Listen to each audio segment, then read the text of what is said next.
നമുക്കിന്നൊരു ചെമ്മീൻ ഫ്രൈ ആയാലോ?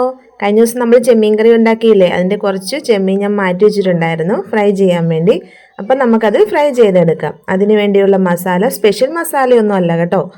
കുറച്ച് മുളക് പൊടി, മഞ്ഞൾപ്പൊടി, ശകലം ഗരം മസാല, ഇച്ചിരി ഏറെ കുരുമുളക് പൊടി, ഉപ്പ്, അതും കൂടെ ചേർത്ത് നമ്മൾ നല്ലതായിട്ട് മിക്സ് ചെയ്ത് 20 മിനിറ്റ് റെസ്റ്റ് ചെയ്യാൻ വെക്കണം. അത് കഴിഞ്ഞ് 20 മിനിറ്റ് റെസ്റ്റ് എല്ലാം കഴിഞ്ഞ് നമ്മൾ പാൻ അടുപ്പ് വെച്ച് 2-3 തണ്ട് കറിവേപ്പില അതിനകത്ത് വെച്ചിട്ട് ചെമ്മീനെല്ലാം നിരത്തി അങ്ങ് ഇടുവാണേ ഫ്രൈ ചെയ്യാനായിട്ട്. നല്ല വെളിച്ചെണ്ണയാണ്, നല്ല വെളിച്ചെണ്ണയ്ക്കകത്ത് കിടന്നുകൊണ്ട് മൊരിയട്ടെ. അപ്പം അതിൻ്റെ മേളിലോട്ട് കുറച്ച് കുരുമുളക് പൊടി നമ്മൾ നേരത്തെ കുറേ ആഡ് ചെയ്തതാണ്, കുറച്ച് അധികം. അതിൻ്റെ ഫ്ലേവർ വരുമ്പോൾ നല്ല ടേസ്റ്റാണ്. കുറച്ച് കറിവേപ്പിലയും കൂടി ഇടുക. ഒരു ഭാഗം അങ്ങ് ആയി കഴിയുമ്പോഴത്തേനും നമുക്കത് മറിച്ചിടാം. അപ്പോൾ അമ്പാടിക്ക് ടെസ്റ്റ് ചെയ്യാൻ കൊടുത്തു. അമ്പാടി ടെസ്റ്റ് ചെയ്യട്ടെ. സൂപ്പറാണെന്നാണ് പറയുന്നത്, ഒരു രക്ഷയില്ല, ചോറുമായിട്ടൊരു പിടുത്തം പിടിക്കട്ടെ എന്നൊക്കെ പറഞ്ഞുകൊണ്ട് കഴിക്കുകയാണ്.